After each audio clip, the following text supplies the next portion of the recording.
Welcome to YOUCANIC. Today here on YOUCANIC, I have a 2014 Volkswagen Tiguan. I'm going to show you how you can get your trunk to open from the inside.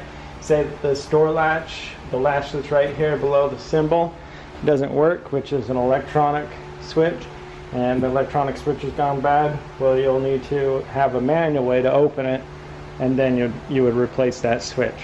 So the manual way to open it is you would have to open up the back door, fold a seat down and crawl through there, and then be able to gain access to unlock this. To get your seat to fold down on this Tiguan, we have a pull tab right here at the bottom, or you could do the middle right there and fold that down and crawl through. But you pull this and then the seat will fold down, and now with that seat folded down, and right here there's a hole there. Now there may be a tab there or it's busted off, but you can take your small screwdriver and just press it to the side.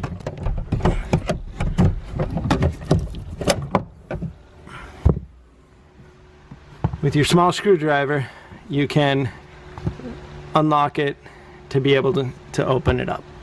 And then you would go through your process to remove that, to replace it.